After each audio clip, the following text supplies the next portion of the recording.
قاعده 66. الفاظ صفات به شکل اسماء و صفات را بدانیم. اما بخش اولش میخوایم که الفاظ صفات میخوانیم که به شکل چی آمده؟ اسماء و صفات آمده است. مثل چی؟ الرحمن، الرحیم، الملك، القدوس، السلام، المؤمن، المهيمن، العزیز، الجبار، المتکبر. این کلش نام های الله هست که الله سبحانه و تعالی در قرآن عظیم شان چی میگه؟ میگه ولله الاسماء الحسنى. الله نام های نیک داره. سوره اعراف آیت 180.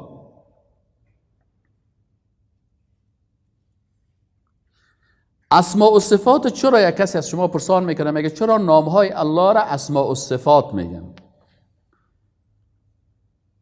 ما میگیم نام های الله اسماء و صفات است چرا هر نام امو صفت هم داره. وقتی که نام الله هست الرحمن، الله صفت رحمت هم داره. التواب است یکی از نام های الله، صفت چی رو داره؟ صفت پذیرش توبه را هم داره. اما نام های انسان ها اسما و صفات نیستند. مثلا یک نفر رو ببینی نامش است زیبا، خودش از بدرنگ. یک کس رو ببینی نامش از شجاع، خودش رو ببینی بسیار ترسو. اکثر نام ها برعکس می باشه. یگانه که ببینی تخلصش جنتی، شیخ آیت الله فلانی خان جنتی و او به نظر ما تو درجه 1 دوزخی، اعمالش از دوزخی است. بعضی کسا رو ببینی متقی، کتش که بیشینی که از او کده به تقوا هیچ نیست. از این خاطر کسایی که تخلص ها و نام ها را سر خود میمونن ضد قرآن عمل میکنن. چرا؟ الله میگه ولا تزکوا انفسکم، شما نفسایتان تزکیه نکنید.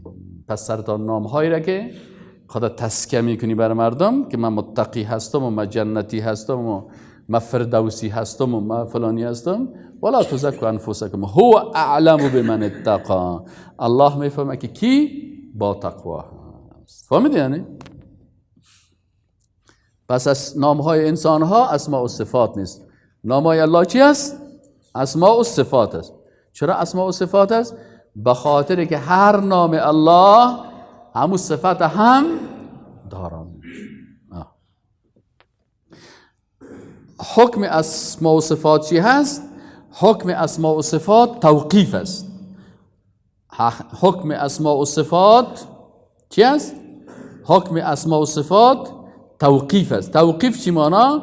توقیف اینه میگه که با نص قرآن یا سنت تعیین شده و کسی حق زیادت، نقصان و اجتهاد دو نداره. اسماء و صفات با نص قرآن و سنت تعیین شده. مثلا الله بر ما نامهای خود بیان کرده، صفات خود بیان کرده. فهمیدی یعنی؟ و کسی در این حق نداره که چی کنه؟ نه زیادت کرده میتونی نه نقصان. این حال کسی که عقیده را نمیفهمه دمی نامهای الله. پس نامهای الله که از حکمش چی است؟ توقیف است. توقیفی را علما چه قسم تعریف میکنن؟ میگه توقیفی آن است که در نصوص کتاب الله و سنت رسول الله ثابت شده باشه دو کسی حق زیادت و نقصان نداره. مثلا در اسلام عبادت ها توقیفی است. چی معنی عبادت ها توقیفی است؟ آنچه که در قرآن و سنت آمد این چی است؟ عبادت است. اگر در قرآن و سنت عبادت اصل نداشت او چی است؟ بدعت است. هر عبادتی که اصل در قرآن و سنت داشت این عبادت است.